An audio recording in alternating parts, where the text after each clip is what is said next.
अगर कोई एक ही इंसान आपके दिमाग में 24 घंटे छाया हुआ है और उसे आपकी भावनाओं का कोई असर नहीं हो रहा, चाहे आप खुश हो दुखी हो, उसे मिस कर रहे हो या उसे अपनी जिंदगी में वापस लाने के लिए कोई भी कोशिश करना चाहते हो, ये स्थिति वाकई मुश्किल है। आप उसकी सोच में इतने खो गए हैं कि अब ये समझ नहीं पा रहे कि उस इंसान के मन में आपके लिए क्या चल रहा है। क्या आपने कभी किसी को इतना खास माना है कि उसकी गैर मौजूदगी में आप अपनी जिंदगी की कल्पना भी नहीं कर सकते, और अब वो इंसान आपसे दूर हो चुका है और उसके तरफ से कोई पॉजिटिव संकेत या एफर्ट्स नजर नहीं आ रहे? अगर हाँ, तो ये वीडियो खास आपके लिए है। या फिर अगर आपके किसी दोस्त, परिवार के सदस्य या रिश्तेदार की जिंदगी में ऐसी ही कोई स्थिति है, तो ये वीडियो उनके साथ जरूर शेयर कीजिए ताकि उन्हें भी ये समझ आ सके कि उन्हें अब क्या करना चाहिए। इस टॉपिक पर मैं पहले भी वीडियो बना चुका हूँ, लेकिन हर दिन बहुत से लोग अपनी अलग अलग समस्या और परिस्थितियों के साथ सामने आते हैं, इसलिए हमें हर पहलू पर बात करनी जरूरी है। आप सब मेरे लिए बहुत महत्वपूर्ण है और आपका कंफ्यूजन दूर होना भी उतना ही जरूरी है। तो चलिए इस वीडियो को शुरू करते हैं और जानते हैं वे सभी फैक्ट्स जो आपकी मदद करेंगे। साथ ही ये भी समझेंगे कि ऐसा क्या करें कि वो इंसान खुद सामने आकर माफी मांगे, आपसे बात करे और सब कुछ पहले से भी बेहतर हो जाए। तो क्या आप तैयार हैं? वीडियो को अंत तक देखते रहिए। अब बात करते हैं कि आखिर आपका वो खास इंसान आपसे दूर क्यों भाग रहा है, आपको ब्लॉक क्यों कर चुका है, या किसी थर्ड पार्टी सिचुएशन में क्यों फंस गया है। चाहे आपकी लाइफ में जो भी समस्या हो, हम इस वीडियो में उन सभी चीजों को कवर करेंगे। शुरुआत करते हैं उस सवाल से कि अगर कोई पर्सन आपको अचानक से ब्लॉक कर देता है तो ऐसा क्यों होता है। शुरुआत में हर रिश्ता बहुत अच्छा लगता है, ऐसा महसूस होता है कि जिसकी वजह से हम इतने सालों से परिवार के प्यार को भी कम आंक रहे हैं। वह इंसान हमारे लिए कितना खास है, चाहे वह 2 दिन, 2 महीने या 2 साल पुराना रिश्ता हो। शुरू में सब कुछ सही लगता है क्योंकि आप दोनों एक दूसरे को ठीक से नहीं जानते होते। यही वजह है कि आप दोनों एक दूसरे में बहुत इंटरेस्टेड होते हैं और ये इंटरेस्ट लगातार बढ़ता जाता है। जब रिश्ता नया होता है तो दोनों तरफ से एक जिज्ञासा होती है कि सामने वाले के बारे में कितना जान सकते हैं। इस दौरान दोनों लोग एक दूसरे की बातें समझने और जानने की कोशिश करते हैं। आप अपने बारे में सब कुछ बताने की कोशिश करते हैं, चाहे वो सच हो या थोड़ा फेक, और सामने वाला भी ऐसा ही करता है। कुछ रिश्तों में ये सब कुछ सच होता है तो कुछ में थोड़ा सच और थोड़ा झूठ। ये गलत नहीं है क्योंकि आजकल हर बात हर किसी को बताना सही नहीं होता, इसलिए हर रिश्ते की अपनी सच्चाई और अपना सफर होता है। लेकिन समय के साथ जैसे जैसे आप दोनों एक दूसरे को बेहतर समझते हैं, वैसा इंटरेस्ट कम होता जाता है और चीजें बदलने लगती हैं। यही वे मोड़ है जहां चीजें खराब हो सकती हैं और लोग ब्लॉक करने जैसे कदम उठा सकते हैं।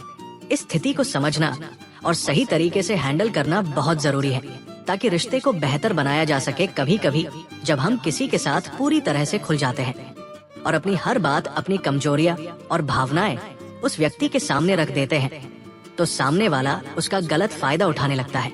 जिन लोगों ने अपनी बातें छिपाई वे तो ठीक है, लेकिन जो शुरुआत में ही खुल जाते हैं उनकी बातों और कमजोरियों का जल्दी ही कोई महत्व नहीं रह जाता। सामने वाले व्यक्ति को आपके बारे में सब कुछ पता चल जाता है, आपकी आदतें, आपकी पसंद नापसंद, आपकी कमजोरियां, और यही से रिश्ते में समस्याएं शुरू होने लगती हैं। जब आप अपनी कमजोरियां उजागर कर देते हैं या सामने वाले को समझ आ जाती है कि आपको कौन सी चीज तोड़ सकती है, तो वहीं से आप खुद को खोने लगते हैं। फिर धीरे धीरे सामने वाले को इसमें मजा आने लगता है। उदाहरण के लिए, अगर आपकी कमजोरी यह है कि वो व्यक्ति आपको ब्लॉक कर देता है तो आप बेहद परेशान हो जाते हैं, यहाँ तक कि खुद को नुकसान पहुँचाने के बारे में भी सोचने लगते हैं। उस इंसान को कोई फर्क नहीं पड़ता कि आप कितना दर्द में हैं, उसे तो सिर्फ ये देखना है कि आप बार बार ये साबित करते रहें कि आप उसे कितना चाहते हैं।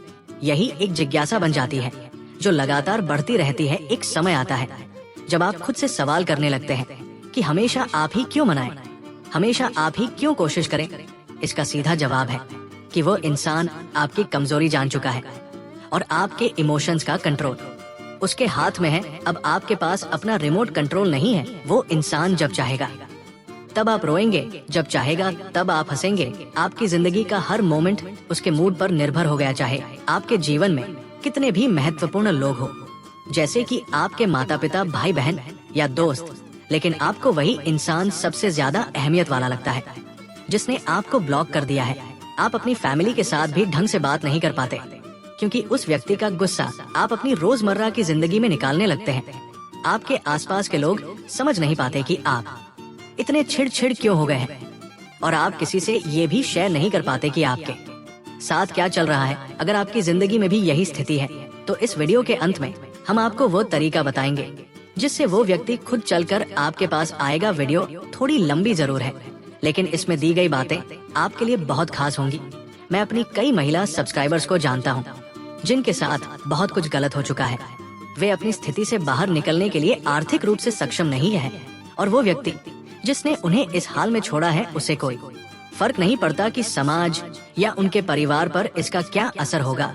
ये समस्या सिर्फ महिलाओं तक सीमित नहीं है, कई पुरुष भी इस तरह की परिस्थितियों का सामना कर रहे हैं। मैं सभी जेंडर से कहना चाहता हूँ कि अगर आप किसी के साथ ऐसा कर रहे हैं तो ये गलत है। हर एक्शन का एक रिएक्शन होता है, और आपको भी इसके परिणाम भुगतने होंगे। अगर आपके पास समय है तो खुद को सुधार लीजिए, नहीं तो वो व्यक्ति जो अभी आपके कारण परेशान है, एक दिन फिर से उठेगा, आगे बढ़ेगा, लेकिन तब आपको समझ नहीं आएगा कि आपका क्या होगा। याद रखिए, जब भी आपके रिश्ते में थर्ड पार्ट की जगह बन गई है, तो आपको अपनी जगह समझनी पड़ेगी। शुरुआत में आपने अपनी सारी बातें खोलकर सामने रख दी और वो इंसान आपकी कमजोरी को जान गया। अब आपको खुद को संभालना होगा और इस स्थिति से बाहर निकलने के तरीके ढूंढने होंगे।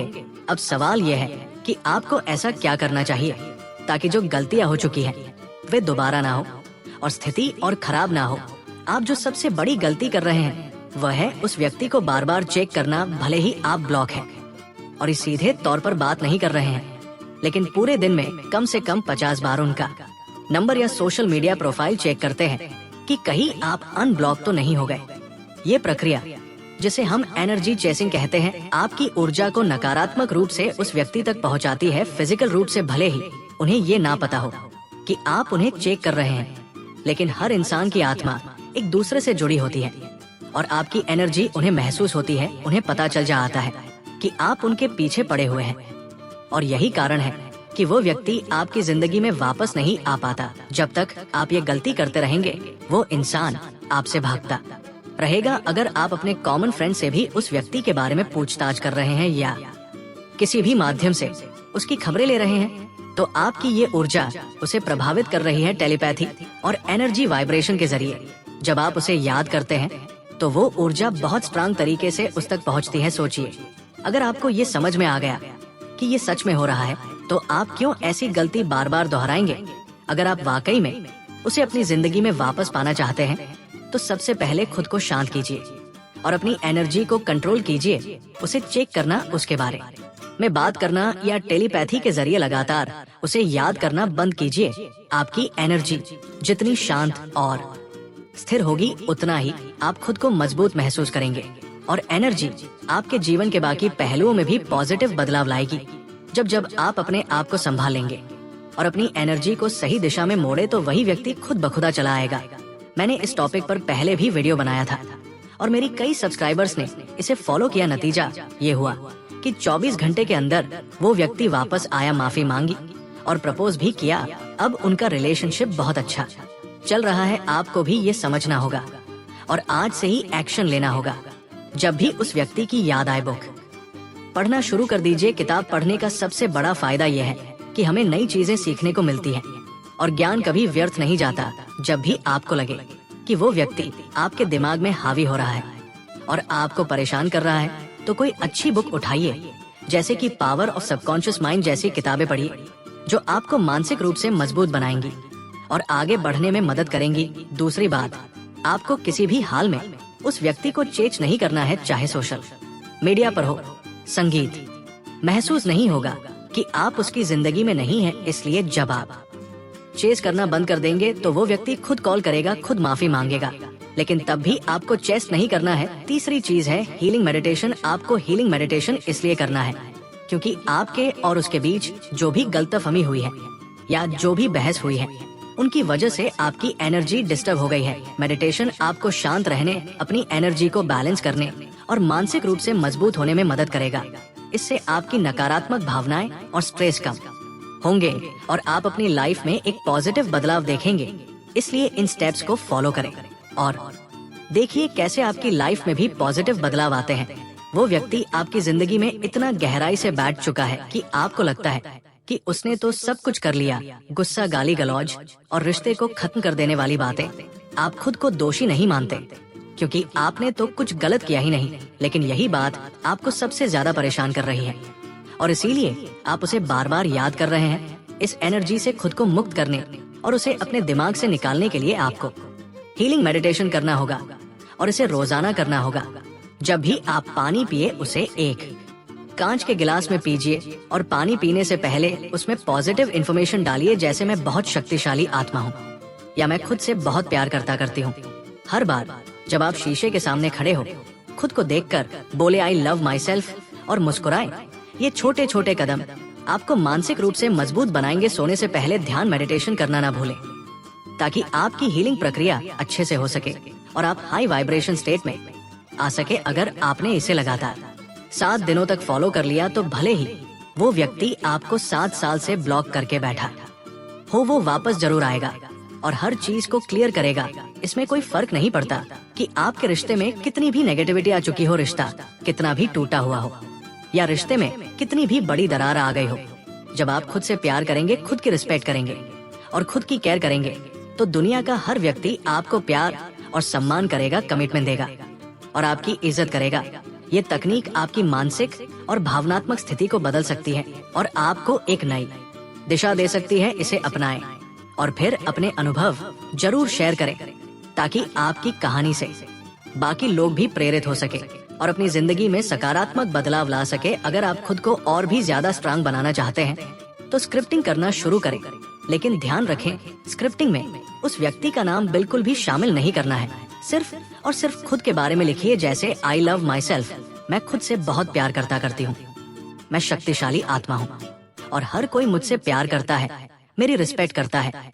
आप जो भी पॉजिटिव बातें लिखना चाहते हैं वह लिखिए, लेकिन कुछ समय के लिए उस व्यक्ति की एनर्जी से पूरी तरह से डिस्कनेक्ट हो जाइए। आपको यकीन नहीं होगा, लेकिन अगर आप ईमानदारी और नियमितता से इस प्रक्रिया को फॉलो करते हैं तो आपको इसका रिजल्ट 24 घंटे के अंदर मिलने लगेगा। खुद पर भरोसा रखें और पूरी शिद्दत से इसे फॉलो करें। उम्मीद करता हूँ कि आपको ये वीडियो पसंद आई होगी। हाँ, वीडियो थोड़ी लंबी जरूर है, लेकिन इसमें दिए गए टिप्स बहुत काम के, इसीलिए इसे अपने दोस्तों और परिवार के साथ शेयर जरूर करें ताकि ये उन तक भी पहुँचे जिन्हें इसकी सबसे ज्यादा जरूरत है। अगर आपने अभी तक वीडियो को लाइक नहीं किया है तो लाइक कर दीजिए।